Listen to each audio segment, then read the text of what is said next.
Hello and welcome to Raising Those Spirits. I'm Steve, As it happens, I am Sam. and welcome back to we're in spooky season. We're Spooky season. We're deep into spooky season at this point. we are. We're 2 episodes in. 2 episodes into October. Oh, I said that weird. Yeah, actually, will this be coming out in October? This will actually, I think, be October 4th. This will be our first Yeah, October first episode. October.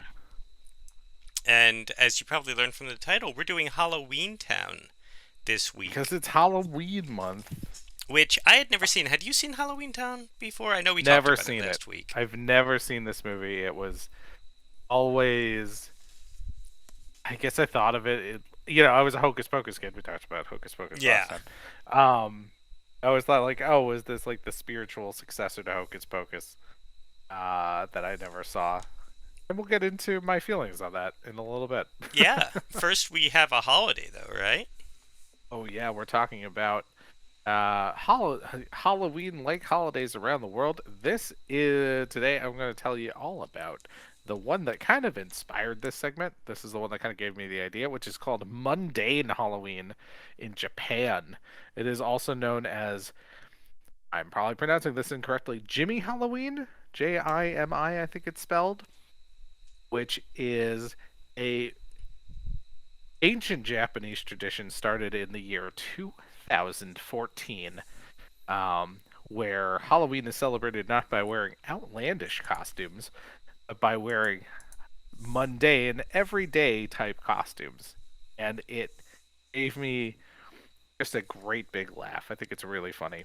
So this was started again in 2014 on a website called Daily Portal Z. So a group of people who are on that website got together and started this holiday because they wanted to be able to celebrate Halloween, but they were not really into doing big outlandish costumes.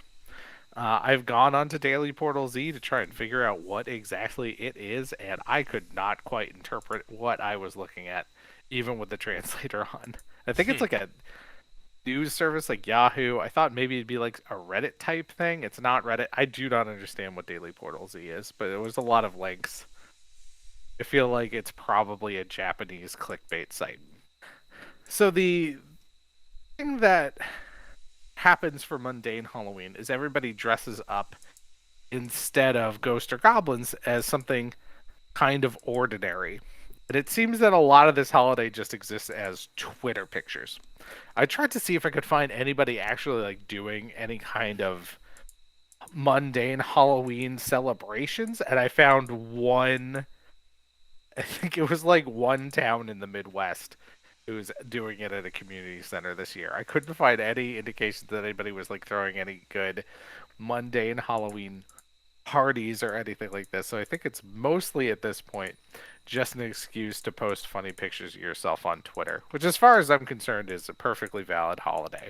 Absolutely. Um Absolutely right, it's just fun.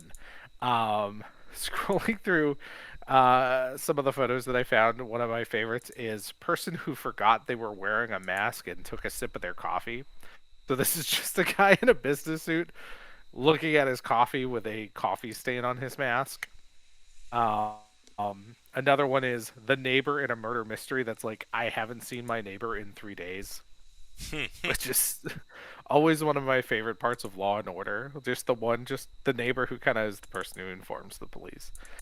So you see a lot of things like that. It's a lot of, oh, person who just missed their train, and the entire costume is like their regular clothes that they would wear to work, but they look like they're running for the train.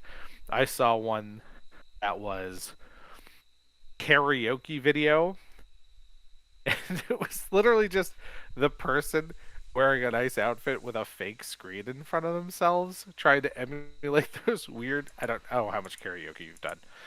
Weird karaoke videos that don't quite fit the song. We've actually done karaoke together. When did we do karaoke together? Uh, Was ju- that John's bachelor party? correct. Nice. I did remember that now. Okay, so I know you've done karaoke at least once. Honestly, I that served. is one of the only times I've ever done it. Really? I mean, When? when I was in my 20s, like a lot of the bar near us used to do karaoke, but it wasn't like the karaoke room style. You know what I mean? It was bar karaoke. Oh, sure. I've done that. I did a lot of room style karaoke. I would say between the ages of 23 and 25. When I was living in Allston, Massachusetts, there was a great karaoke lounge, I want to say. I'm not going to say bar. They didn't serve alcohol. We weren't supposed to bring alcohol in, but we'd sneak it in like juice bottles and stuff. It was called Do Re Mi. It was fantastic. Part of my soul died when they closed, but it was definitely style of karaoke videos. All those old, like probably all produced in the 80s and 90s. The videos don't really exactly make sense for the music. No, I did a lot of karaoke back then. I hardly remember those days because of all the fun I was having. That's how I would describe it. I know it's not the point of it at all, so don't Okay, at me. But I can't I'm not adding sing, you. so I don't do karaoke. Like I cannot Oh, I think sing at all, and I know that's part of it, but no. I was yeah. I'm glad you know that you know that. it is still just a comfort thing. I feel bad for those that would have to hear me. It is that bad. I Homer Simpson's hard. Like when I was like a kid, I could sing, and then like puberty happened, and I have never been able to sing again. I've never heard it referred to as Homer Simpsoning. I do remember that gag in that episode though. It's the only people I've ever seen like address the situation where like someone as a child can sing. Oh, Kim Possible did it, but not to such a degree. Well, if you ever want to do karaoke and sing your heart out with me, I'm happy to do it. But I also respect your decision not to do karaoke. Again, I'm I cool do it either way. for other people. It's for the sake of the people who have to, be there, who have paid good money for a good time that I will be ruining. Well, anyway, on maybe if you celebrate mundane Halloween, you could dress up as a karaoke person, even though Okay, you would never do well, karaoke. that's the whole point of Halloween. So keep an eye out on Twitter and Instagram around Halloween, the hashtag mundane Halloween. You'll see some funny costumes. If you have one that you want to wear, I think that's a great because you could wear it to the office. Because you could wear it. It doesn't look like you're wearing a costume, and then you get to post a funny thing on Twitter and everybody have a good laugh. I could wear So that to the office. there you go. Yeah, it could be guy who wore two different socks today. I mean, That's pretty mundane. All you gotta do is wear two different socks. I work from home. I can wear anything to the office. There you go. World's my Maybe oyster. for mundane Halloween, I'll do guy who's working from home, even though I work in the office, and I'll just come in sweatpants. Maybe I'll do the opposite. Maybe I'll actually dress to go into the office, even though I'm at home. There you go. A lot of ways to celebrate mundane Halloween. It is a good laugh. Love it. So, what are you Yeah. drinking? What I'm drinking at this very moment, I just cracked this open. A Winter Hill Brewing Company Autumn Midnight, which is a pumpkin stout with cacao nips. Nibs. Cacao nibs, not cacao nips. I mean, I they guess look I'm kind of enjoying it. like nips, They're if you've ever they're seen similar. cacao nibs. Yeah. I have seen them. Winter Hill Brewing Company is the brewery that is literally, I think, the closest to my apartment. It is maybe about a mile and a half from my apartment. And I did not get there when I lived 2 blocks away. I've not spent a lot of time at this brewery, but they're good. This is a delicious stout. It really has all those great dark pumpkin notes. Those it really feels like sipping on an autumn evening. So, way to go, Winter Hill Brewing Company. You nailed it. This tastes exactly like you would expect it to taste. If you like a good dark stout and you like the pumpkin beers this time of year, can highly recommend Winter Hill Brewing Company's Autumn Midnight. Awesome. I'm going down a similar route, and it's going to be my thing for the next few weeks because I was in the liquor store the other day and I bought at least four different types of pumpkin beer that looked good. So Nice. every week we'll be talking about one of them. This week I did Warlock Imperial Pumpkin Stout, which is also Oh, a. thank God I didn't pick that one. I I mean, almost was going to do that drink today. you know, stay out of my territory. We have very similar brains. We do. Honestly, I mainly bought it because we play D&D on Thursday nights, and Petra plays a warlock, so I bought it for her to drink because she loves stouts, and she was very excited. But we popped one open tonight, and it's good. Oh yeah. The pumpkin pie spice really comes through. It's a imperial stout with pumpkin pie spice and pumpkin, and it's heavy. It is, it's kind of like a loaf of pumpkin bread. So I recommend doing it with a meal. Like I had a pot roast for dinner and it worked really well with that. But I can't, Ooh, that sounds good. yeah, I can't imagine just sitting there sipping this one. But with food, this was very, very good. Yeah, I would say that was probably when pumpkin beer first started getting really popular. Probably like, what, 10 years ago now. That was, I think, the second one that I tried, and it really, really makes an impression. That's a hard one to beat. Yeah, That is no, a it's hard one to beat. It is my third pumpkin beer of this season, and it's the most flavorful one when it comes to the pumpkin and the pumpkin spice. Hmm. The nutmeg and Hmm. such on this one really come through. So, I will say that if you're into pumpkin beers, go for it. Yeah, you also have to. I would say you have to be into dark pumpkin beers too, because it's like sitting down and eating like a pumpkin molasses bread.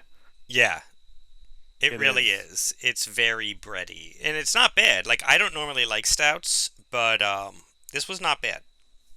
Mm, good choice. Perfect drinks to discuss. Halloweentown, Yeah, big pumpkin theme in Halloweentown. as you might expect. So I wanted to I see if I could find a Debbie Reynolds themed drink, and there was like one, but I didn't have the right ingredients for it. Oh, I didn't even look at that. I was like, I have all this pumpkin beer. None of that. But speaking of Debbie Reynolds, there's a lot of famous people tied to this movie. Like Hmm. more people of note than I would have thought for like a made-for-TV Disney Channel movie back when Disney Channel and made-for-TV were both kind of a joke. Hmm. So Debbie Reynolds, of course, plays the grandmother, one of the main characters. Judith Hoag, notably April O'Neil from the first Ninja Original Turtles. recipe, April. Yeah, original recipe. April plays their mother. The director of this movie. Do you know who the director of this movie is? No, I'm trying to quickly look it up so I Okay, don't so look like a dummy. Dwayne Dunham. So Okay. when it comes to directing, his most famous movies are Little Giants and Homeward Bound. Classics. Full Classics. on classics. But he edited Return of the Jedi. Damn. And he is a more famous editor than he is director. He edited all of Twin Peaks. He He edited Blue Velvet. Blue Velvet, Jedi, the sequel to American Graffiti. He was the assistant editor for Empire and Raiders of the Lost Ark and Bill and Ted's Excellent Adventure and Dragon Slayer. Like he is a huge behind the scenes guy, and he did Halloweentown for whatever reason. I mean, Twin Peaks would be enough, right? Right. Twin Peaks would be enough. No, good. That I mean, yeah. What a pedigree. I did. I would not sit down and watch this movie and think fantastic editing. I Yes, don't know that I noted the editing at all watching it. that was my thought. I was just like, editing in this not fantastic, weird for one of like the biggest names for a period of time in Hollywood. Serviceable editing. It definitely feels like a TV movie. I don't think that there was never a point where I'm like, wow, this is elevated above being a TV movie. That never happened. That never crossed my mind. Yeah. I just it really threw me when I was, because I always look up like who's the writer, who's the director, and the director, literally the only thing of his that I know is that bad Nicolas Cage movie Next, where I have not seen it. he's a Vegas magician who can see the future. Like he can see like a minute into the future or something, and that's like his whole act. And but he gets roped into this whole like big conspiracy thing. And it's an action movie. It's bad. It is Hmm. brought to you by the guy who wrote every Halloweentown movie, and that that is what we had here. So, but some other big names. April O'Neil, always a pleasure to see. She pops up a lot. She actually works a good deal, Yeah. but you know, let's get to the actual movie, I guess. Talk about this movie. Let's talk about this movie. Let's Okay, so okay, this was such a production drop off the from bat from Hocus from Pocus. Hocus Pocus, another movie made by Disney several years before that was initially planned to be made for TV. And Right. this looks like an early Buffy episode. That's generous. That is generous. Although, and the opening shot, even like you're coming like through a jack-o'-lantern and stuff, it's very "Are You Afraid of the Dark" slash first Yeah. season Buffy quality.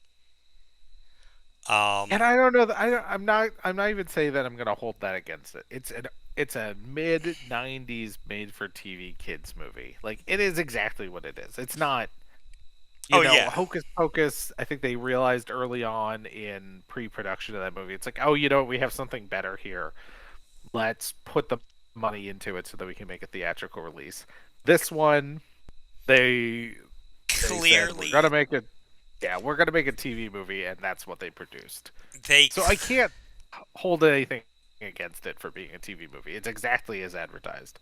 I got the feeling that this movie was filmed not on film but on video. Yeah, I think so. This was filmed in 480 on video in the 90s. Now, when I tried to see if I could find like a 4:3 version of it, but they stretched it out to 16:9.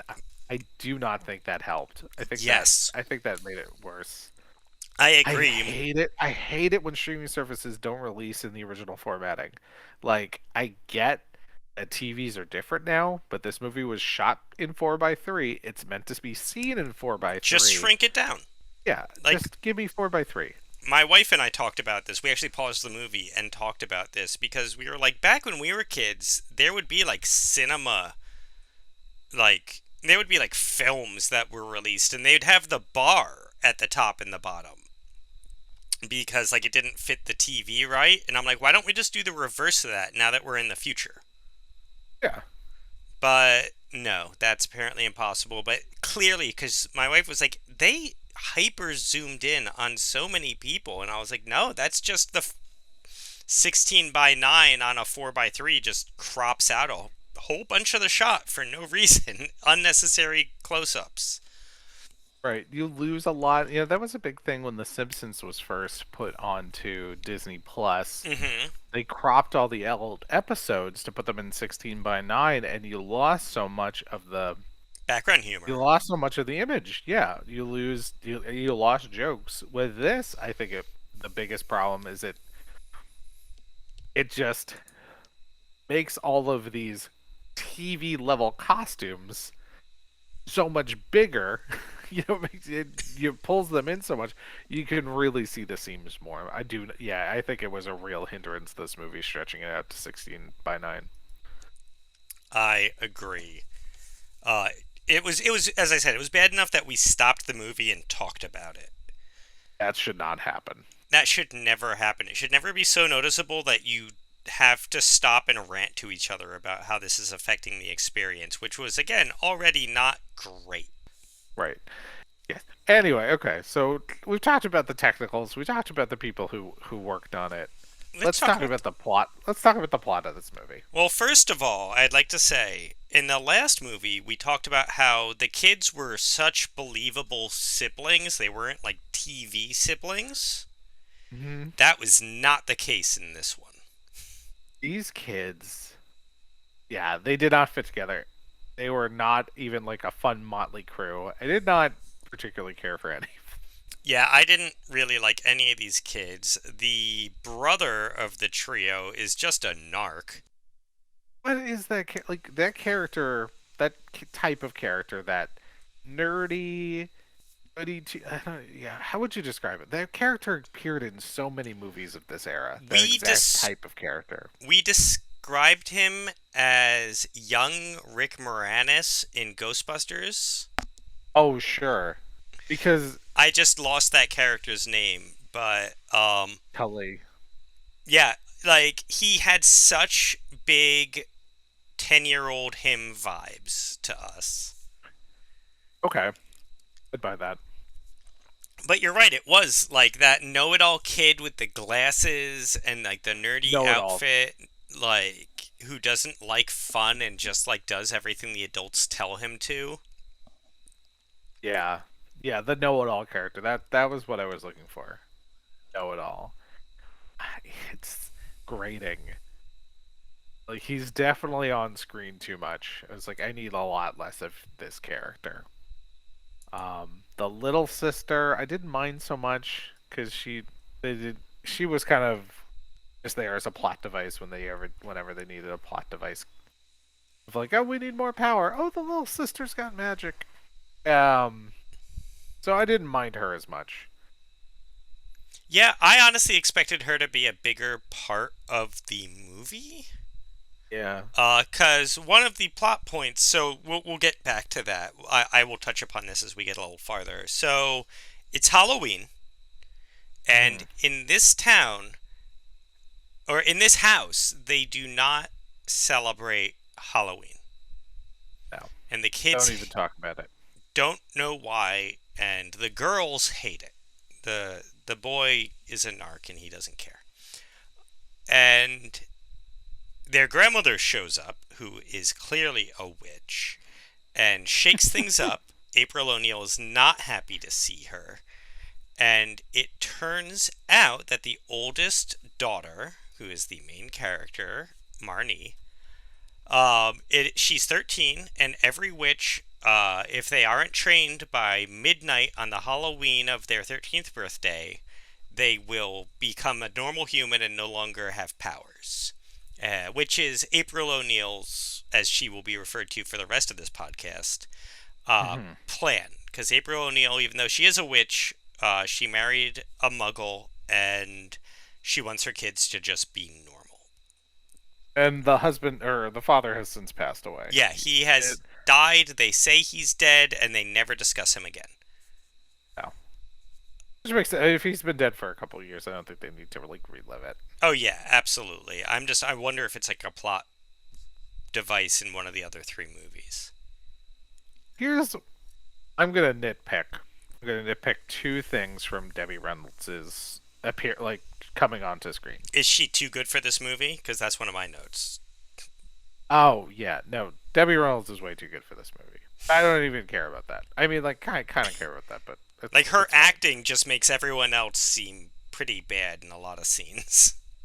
She was the biggest draw for this because Debbie Reynolds was in 1993. That's going to get the parents in to sit down and watch this movie with their Absolutely. kids. That makes sense. Nitpick. One small nitpick first. We see the candy that she has with her, and it's the sucky candy. It is. It is the worst hard It's the candy worst that, like, candies. It's like mints. Like I saw several mints come out of her candy bag, and I'm April like, O'Neil absolutely not. goes to eat a piece of candy, sees it's a mint, and throws it away. Right. What grandma? I mean, like, I guess it's a grandma move. That's a very Like the grandma candy. move. But is it a witch from Halloweentown move? No. The witch from Halloweentown is a full-size bars person. We know We that know. Debbie Reynolds has been alive at least since the 9th century. Of course she's into Hmm. old person candy. She might not Yeah, I even just really was know about full bars yet. okay. Fair enough. I was like, oh, why does she have mints? Nobody wants it. Like that would ruin my Halloween if I got like a handful of like individually wrapped mints. Minor nitpick, because I, that's just I mean, minor nitpick. the kids were super excited because they don't get any candy on Halloween, so you take what you can get. That's true. That's fair. Here's my other thing, and maybe I just misheard it. I don't know if you heard it this way. She doesn't say the Halloween. She needs to be trained as a witch by the Halloween of her 13th birthday. She says her 13th Halloween. Yes, I hear Debbie Reynolds say her 13th Halloween. Your 13th Halloween happens when you're 12, not 13. maybe. Oh, definitely, always. I mean, wasn't Marnie about to turn 13? No, I think she was already 13. They always refer to her as being 13. Was she 12? If she's 12, this is fine. But I I, think she's 13, I which would didn't make this her 14th Halloween. I didn't commit enough to make me remember clearly. All right, I'm gonna throw that to the the commenters, people commenting on our episodes. Let me know if I'm crazy here, because I am pretty sure there was a math problem that happened. You're gonna get a weird random hit in like 6 years on this and not even remember what it's about. I'll take it. I'll re-listen to the episode in 6 years and be like, "Oh yeah, no, I'm an idiot," because I'm not rewatching the movie. So, Next year, I'll watch the sequel so that we can talk about the sequel, but I'm not going to rewatch the first one. so at about this point in the movie, we are at the 15-minute mark, and I made a note that I'm 15 minutes in, and I don't hate this at this point. I expected to be dying by now, but I had a lot. I had a pretty low bar for this, and I Hmm. didn't love this, but I wasn't like. There have been some movies where I'm like squirming by the 15-minute mark that we've done. Oh, Uh, sure. No, although this is watchable. this This is is a watchable movie. absolutely watchable. And so the Just isn't kids, good. it's that's the thing. It's not good. It's just watchable. If your kid watches it, you know you'll survive. Although my next note is it's now 23 minutes in and they're still not in Halloweentown. Oh, is it that long? Yeah. Oh. Yeah, for a movie that's an hour and 24 minutes to make that note at the 23-minute mark. So you need to get to Halloween Town now. Yeah, I'm like, you really need to speed it up. So the grandmother and the mother are arguing about, training Marnie. And the mother tells the grandmother to leave. And the grandmother's like, I actually didn't come here about that. Halloween Town's in trouble. I need your help. And April O'Neil's like, no, I'm a normal person now. So the grandmother leaves, but the kids overheard this. And the brother's a skeptic. Marnie always thought she was different, believes she's a witch, and they're going to follow the grandmother and find out if this is true. And they end up on the bus to Halloweentown, and we finally make it there. Hmm. And it turns out their younger sister also stowed away somehow without them noticing. That was pretty wild. But you know what? She's a witch, She is a witch, right? and She's like a witch. She has magic powers. You can accept that. that's where I thought this was going to be cool. I thought it was going to be that they get to Halloweentown, but by the time they got there, Halloween had ended, and Marnie actually doesn't have powers, and they have to rely on the 6-year-old. Oh, that would have been Yeah, way better plotting. that's what I thought it was going to be. I thought she was going to be all excited that she was going to get there, but since she doesn't get there by midnight, she actually misses her window and can't be a witch, but she's got a 6-year-old witch. And Right, I thought because that, it's daytime in Halloween Town when they arrive. Halloween yes, Town is always in the day. I thought that was an interesting choice. yes. So they're in Halloweentown. They immediately get separated from their grandmother. They do not tell Debbie Reynolds that they stowed away, and they get lost in town and they meet the mayor, who is immediately a creep. Oh yeah, he's obviously the bad guy as Yes. soon as you meet him. I was Yeah. like, well, you're the villain of this movie Yeah, I for turned you to my being wife and I mayor. was like, clearly the bad guy, right? Like, I even a question. And I knew this before I even looked up the sequel, which was like Revenge of the Mayor or whatever his character's name is. So, Calabar. Yeah, Calabar. He clearly is Calabar is going to be their villain. yeah. Even that name, I'm like, oh, you're a villain. But they meet Calabar, they tell him who they are. He immediately gets sketchy about their mom. Um, Yeah. I was like, oh, this guy has the hots for the mom. yeah, this guy has a thing for the mom that he is not over since she left. And Casting problem. Here's a casting he's problem. so much I older. I know that they're all like witches and are immortal or whatever, but he is clearly 20 years older than her. And also, Clearly. and they did clear this up with the fact that time in Halloweentown passes very differently and witches are hundreds of years old because the actress who plays April O'Neil, Judith Hogue, who also plays their mother, who I should be referring to it as the That's actress April O'Neil. Judith It's a much Hogue better movie. was 29 when they filmed this. And I'm like, these kids are teenagers. She's too young to be playing their mom. But, with the knowledge that Debbie Reynolds is at least 1200 years old or something, I'll accept that she still looks like she's 30. Yeah, there's like weird age math Yeah, there going was on. a lot of weird Nobody age looks the math. age that they are. Yeah, But nobody looks the age because Debbie Reynolds doesn't look like she's like 1,000. yeah, exactly. But still, pretty big age gap between Calabar and their mom. Noticeable and uncomfortable. But he does put him in a taxi and send him to Debbie Reynolds' house where they're reunited.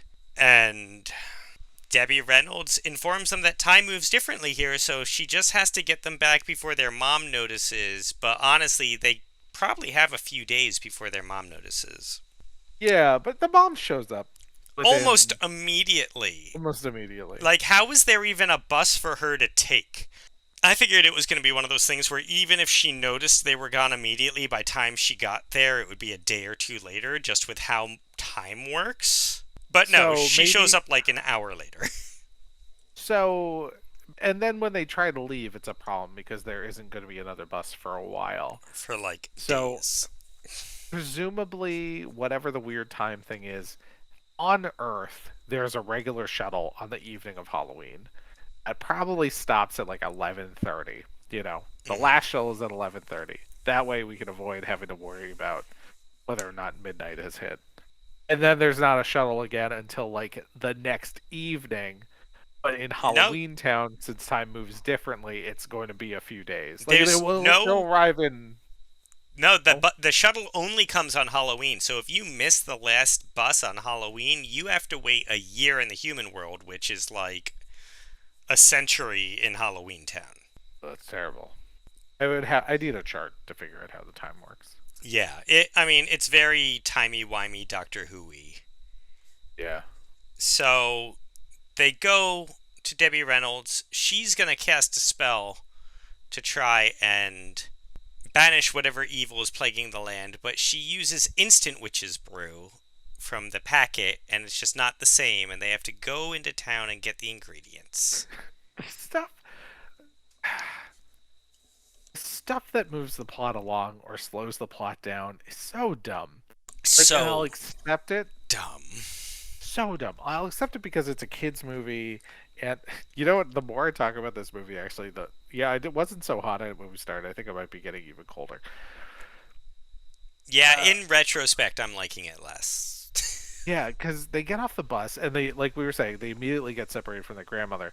Could have been resolved by a "Hey, grandma," like at moderate volume, would have jumped past a good like 10 minutes of what happens in the movie with meeting the mayor and then having to get the cab. And then again, if the grandmother had used good spells instead of trying to do the quick spell, which just seems like, yeah, why would you do that? Like when things seem so You can't dire. banish an ultimate evil with a simple packet that you bought at the grocery store. Right. And now it's like, oh, now we're gonna need to go into town and like here's the next like 20 minutes of the plot of like the story happening. I was like, it's just terrible. Terrible writing. It wasn't good. It wasn't good. Again, I'm getting colder and colder on this movie. And like there was just so much filler. Like you just said, like there's a lot to explore here actually. There's a lot to unpack about Halloweentown, but no, they just fill those 10 minutes needlessly, Yeah, it's really constantly. bad, I would say, in the second act, and we'll get to this. Like when they're having to collect the all the ingredients to actually do the spell properly. Like that's again like, oh, we need this thing. Let's go do a funny vignette where we get, oh, we need a vampire's fang. Like, oh, we're gonna have a funny little vignette at the vampire dentist, and it The goes on like that for a while. They have a vignette where they have to get sweat from a ghost, and honestly, the little girl, the younger sister Sophie, is just bullying him. Like they play it up for laughs, but I was watching it, I was like, this is actually bullying. Like this He's is a pretty mean to that ghost. yeah. I was just like, whoa. So we'll get to that. We'll get to Act Two, We'll get to but that. We'll get to that. they go. They can't leave. The bus isn't running.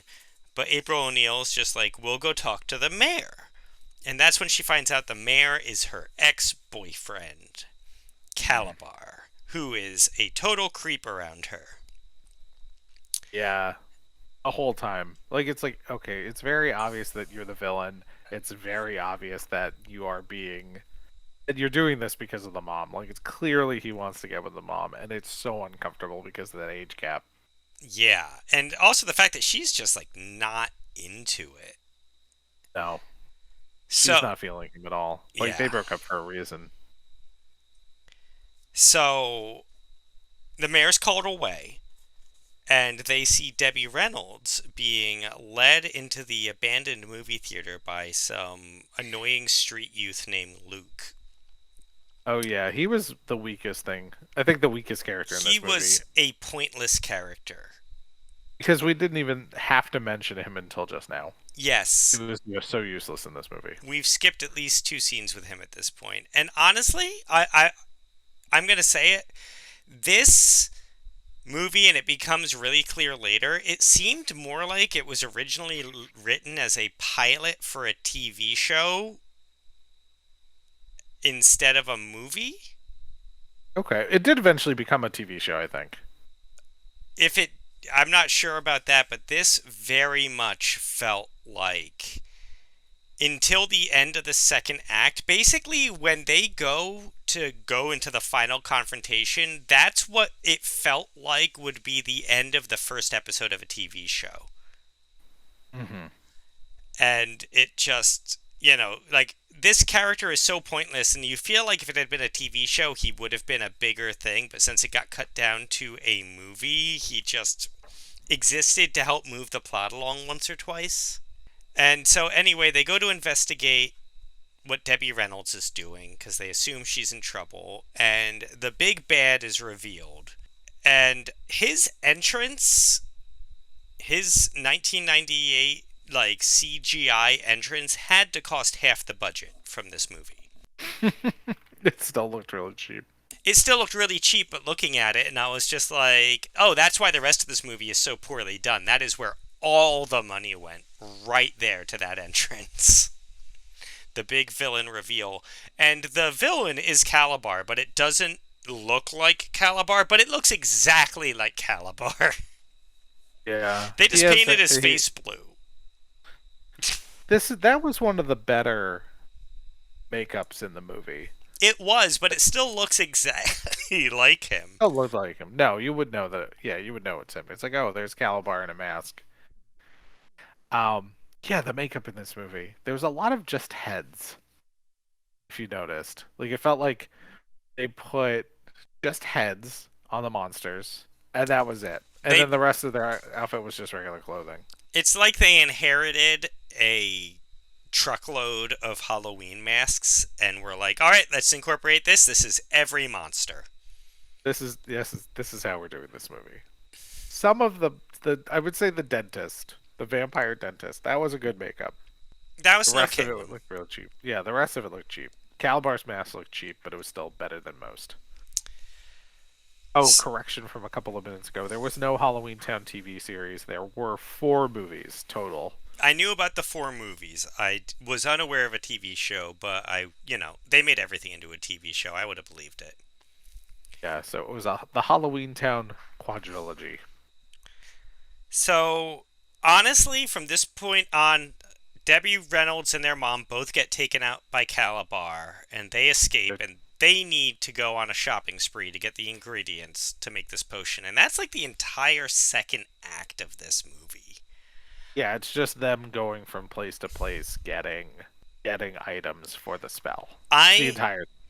That's like a good chunk of this movie. I don't have another real note between there and the next note I have is I just saw that there are 20 minutes left in this movie, and we are at what seems like in other movies what would be the halfway mark.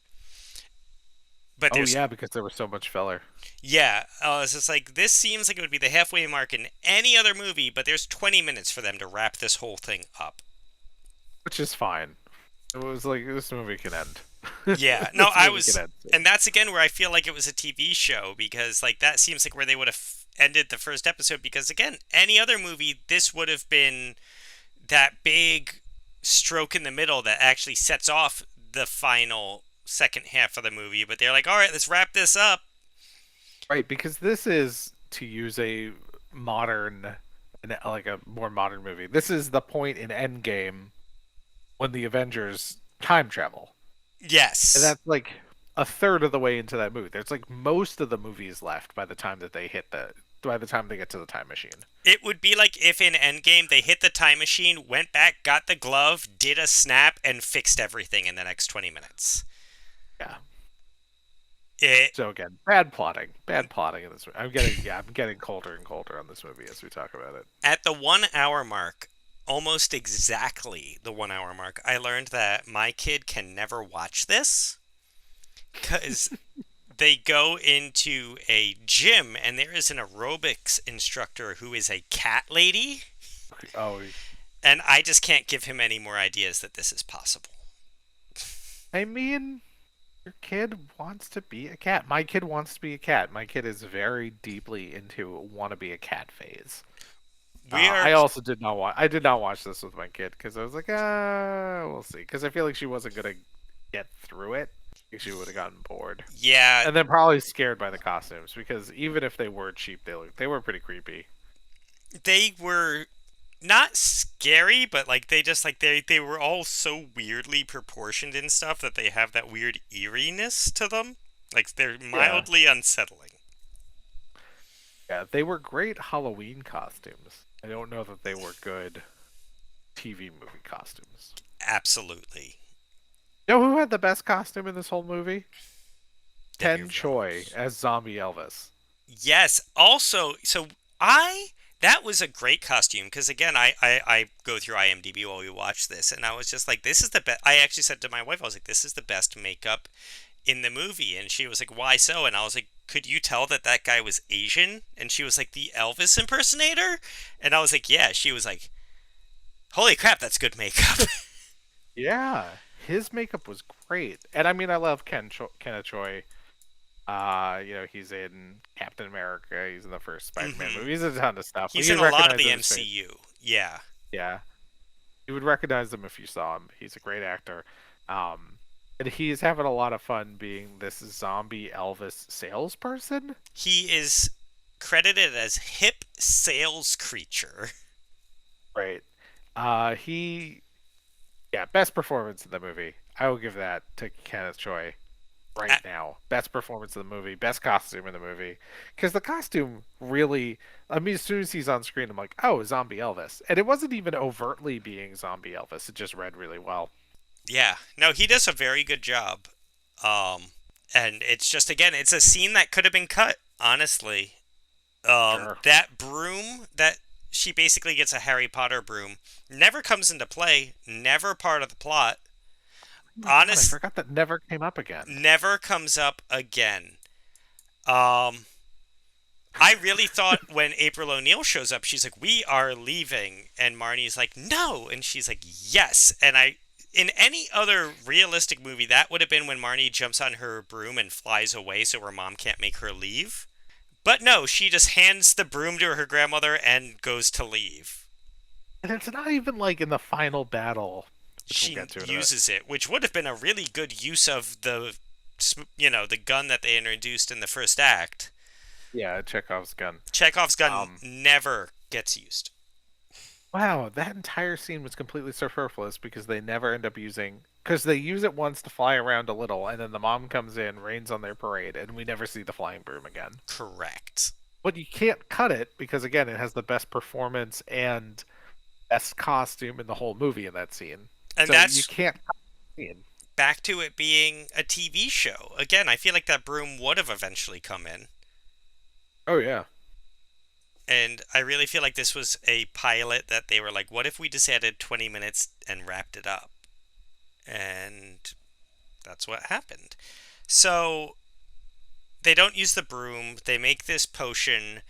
They figure out they have to put it in the big pumpkin in the middle of town. Calabar reveals himself as Witch Hitler. Is that, yeah, that seems right. They want to go retake the Earth Yeah, because and subjugate Halloweentown the humans. broke away from the human world because they got tired of fighting with the humans. They just want to live in peace. They created their own demi-plane, but he wants to go back and take over the world for monster superiority. And you know, And it's like, Marnie, monster, have you even seen the world? Why would you want it it sucks. when Your you have a world, just, your yeah, world's better. Halloween sounds way better. It's like, yeah, you're everybody seems to get along. It's always Halloween. It's not Uh even like they have modern amenities that you don't have. You have a movie no, it's a theater. perfectly You modern guys town. have microwaves and electric buzz clippers and stereos and steam boxes in your gym. You are as advanced as the human world. Yeah, It, it's like you already won. yeah, Like, this is the dream. you guys have it perfectly. And you can just go pop in and visit Earth when you want. It's dumb. So anyway, they do some sleight of hand, some misdirection. Marnie climbs onto the great pumpkin and throws the potion thing inside, and her family defeat Calabar. And that's about Yeah, it. the end. Then the That's the movie end of you'd the think movie. would end there, but it goes on for like another 7 to 8 minutes, Is that how long it needlessly. went? It goes I for don't even remember what a good happened at that amount. point. And instead of moving to Halloweentown, which would honestly be better for the whole family, because at this point, all three children have discovered they have Oh powers. yeah, the son gets his witch powers too, Yeah, so good for him. he gets so angry at Calabar in the final fight that he manifests powers, even though they thought he didn't have any, and he blasts him. And instead of them all staying and training, where the kids are honestly so happy and eager to learn. April O'Neil's like, no, Debbie Reynolds, you're going to come back to the human world and live with us. And I'm like, you're basically asking her to abandon Halloweentown for like 100 years. Right. um, and Debbie Reynolds is like, yeah, sure, let's just all go live like muggles for whatever reason. And that's the end of the movie. It's a really, really lackluster, boneless ending. But I teased last week, this is not the original ending of the movie. Hmm. The original ending of the movie was really dark, and apparently it was cut because this ending was much, much cheaper to film. Sure. So It in the looked it. hmm? It looked cheap. It looked Yes. very cheap. So like the witch's brew goes into this wand that has to go into this podium in the center of the great pumpkin. And that was just in town square in this movie. But originally, there was like a shrine in the middle of the woods that this had to be brought to light the giant jack o' lantern.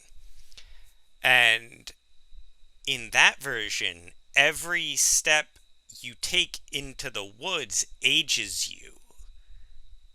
So Oof. Marnie t- has to take this into the woods, and every step she grows older and older and older until she's old when she reaches the pumpkin, and she's able to save Halloweentown, but she's now an old woman. And it was like this really dark ending.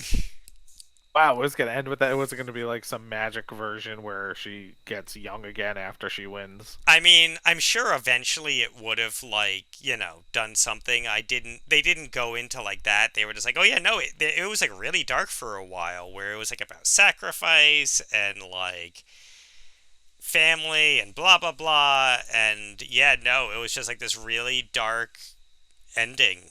And Probably better they didn't do that. yeah, so That'd have been upsetting. and they were like, wow, did they cut it because it was too dark? And she was like, what? No, they cut it because it was a lot of money in prosthetics. They fitted her for the mask. Like, she still has the prosthetics and stuff because they made all the casts. Oh wow. Yeah, like they were doing this until they were like, why are we doing this? We could film this whole thing for like $20. Yeah, it was really noticeable in those final scenes when it's the family, they're going up against Calabar, and we've established that we are in the center of town. They are surrounded by all the other people from town. It always stays just on those four people. We never cut to a reaction shot or anything. Well, not And a I'm like, single town person tries to help them or stands up to Calabar. Everyone's just like, oh yeah, he's murdering children. I want to see how this turns out. I'll side with I whoever feel, wins. yeah, I guess they were all just sitting on the fence, but it's just like, the what we've seen, like they don't seem to be on board with his plan at all. Why doesn't anybody do anything to help? It reminded me of the end of the first Fantastic Four movie, the one with Jessica Alba. That's kind of like the end of the movie. Doctor Doom just starts like walking down the center of town, exploding things. I'm like, you don't even really seem to have a plan. Everybody just looks at him until the Fantastic Four deal with it. So Fantastic Four apparently copied their ending from Halloweentown. Bad choice. Bad choice. So that's it. That's Halloweentown. It has a massive cult following. People love this movie. People People a love few years younger this. than us. They go hard against the people who think Hocus Pocus is the superior Halloween movie. And I mean, this got 3 sequels. Yeah, I mean, Hocus Pocus is only first getting its first sequel Now. now this month. In a Probably just a couple of days ago when this airs. Yep. Yeah, I think this is going to air like 5 days after the new one comes out. And Hocus Pocus came out years earlier. It was like 30 years between Hocus Pocus 1 and Hocus Pocus 2.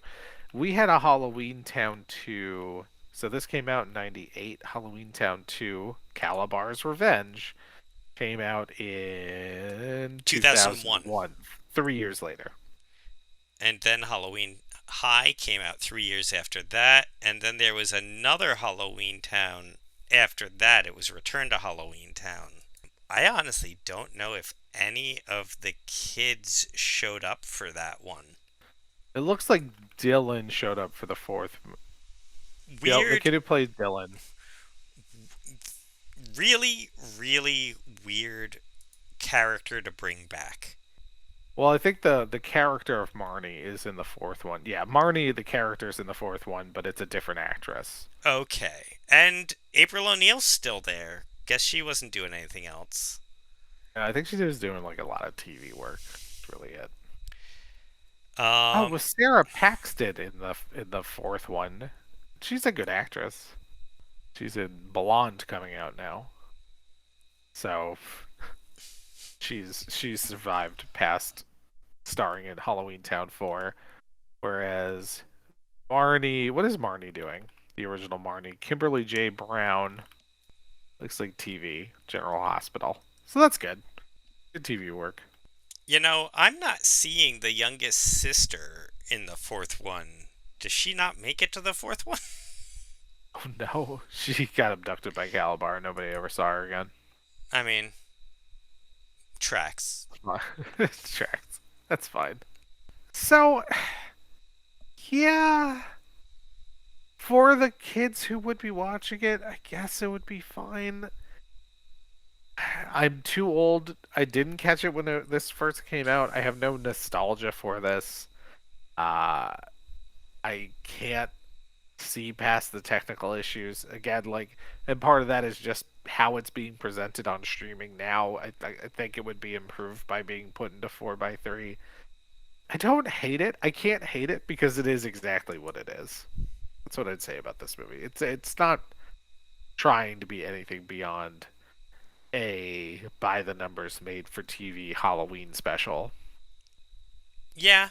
I yeah, I don't understand how it got 3 sequels. That seems inconceivable to me. But the ratings, at least on IMDb, they all hover around the 6. The Really? last one goes down. Yeah, so they're all in like the 6 point some odd range, except for the last one, which drops down to a 5. So again, not great, but serviceable. The people who like it, is what I would say for Halloweentown. Oh my god. All right. Well, I don't know if we're ever going to revisit Halloweentown. We got 3 more movies. I don't know. We'll see how shallow the barrel gets. We've got a lot of Halloweens ahead of us. There's so much there's so much, I assume, better content. I don't think we need to revisit these. But if a couple of years from now my daughter says, "Oh, I want to watch Halloweentown," I'll throw it on. It won't bother me. I don't Again, I don't hate it. There's nothing about it to hate. It's just there's a lot of little things that could have been better. Yes. Yeah. It just it was so made for TV. Yeah. And it was. It's made for TV. It's not like this got a theatrical. I think if this got a theatrical release, we could say that it was a complete and utter disaster. But it's made for TV. It's cheap.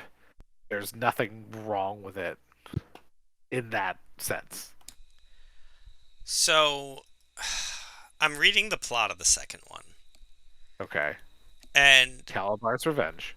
a young witch and her grandmother work together to foil the plans of a wicked warlock's son before he can use powerful spells to create chaos in the world. So apparently Calabar had kids, Sure. Why not? which Seems just like a pretty never heavy. comes up. Well, he's not going to talk about his like kids in front of like his ex-girlfriend that he's trying to get back with. Who is with her 3 kids? That seems like exactly what you would do in that moment. Be like, oh, we both have kids around the same age. Sure. Yeah, break the ice a little bit. It's like, oh, they remind me of my kids. Yeah, exactly. That's exactly what you should have done. But no, No, apparently. instead, his plan. What the hell was his plan? I'm gonna go take over the Earth, and my ex-girlfriend's gonna fall back in love with me. Well, the reason he was going to take over the Earth is because she fell in love with a mortal man, and that was unforgivable. So he had to go take over the world of mortal man to show his Who, superiority. and that mortal man, as again, like on the timeline of like how long witches live, that mortal man was always going to die first. That mortal man was basically like a puppy that she had for a few years. Like Yeah, in terms of lifespan, not even a particularly long living breed. it's more even like a goldfish. I mean, like that sounds. But I mean, think about it. Like if your lifespan as a witch, let's say it's at least 1,000 years based on Debbie Reynolds' age, versus a human who, let's say a healthy, long-lived human who reaches 100. You know, a human marriage is going to last, like, again, let's say you get married young, you get married at 25. Let's say you have that long life, you live to 100. That's a 75-year relationship. The most extremes. Yeah. In a 100-year lifespan, that's less than 10% of your life. In a 1,000-year lifespan, that's less than 10% of your life. And we know Debbie Reynolds is older than 1,000 because she got a bunch of her relics from King Arthur in the 9th century. So, unless she was very, very young when she did that, Probably not running around with King Arthur. Yeah, no, it just Yeah, doesn't make sense that he's this affronted that she slummed it with a mortal man for what seems like maybe 5 years. could not have been very long. The husband has been dead A few years, it seems a few like. years. A few years. Like, yeah, I don't Yeah, know. man, don't try and take over the earth. Just be like, "Oh, hey, I know your husband does." Like wait an appropriate amount of time, and then just see if you can get that conversation going. Yeah, Just be like, "Hey, I know we haven't talked in a while, but just so you know, I'm here for you." Which is creepy. That's a creepy thing to do to a widow. That's a creepy thing. Don't do well, that. if it's Don't ta- not, don't take this relationship advice. it's also not like recent. As we said, it's been a few years, and I don't know how long witches take to mourn. I don't know how long you mourn when you're immortal, if it takes longer or shorter time periods. That's But, true. still, it's like, all right, well, you guys are gonna live like forever on the scale of things. Just like, give it a few more years. What are you doing? What, are you getting old? No. Oh, well, he did. Maybe he's like 7,000 years old. He is actually reaching the end of his life. I mean, he wasn't Debbie Reynolds old. No, that's true. I don't know. I got nothing. That's all I have to say about that. Yeah, this movie flawed. But if you're not looking for things to get annoyed about, if you're not a nitpicking podcaster like we are, it's fine. Oh my god. Yeah, alright. So, All right. where can they So find us? you can find us on Instagram, Twitter, Facebook. We're at RTSpiritsPod. And we'd love to hear from you. Tell us if you are a big fan of Halloweentown. Tell us if you're a fan of other Halloween movies. We'd love to watch them and disseminate our opinions. And, tune in next week as we continue plowing through, our, like, 4 or 5 weeks of Halloween. Halloween! Have a lovely evening. I'm Steve. I'm Sam. Thanks for listening.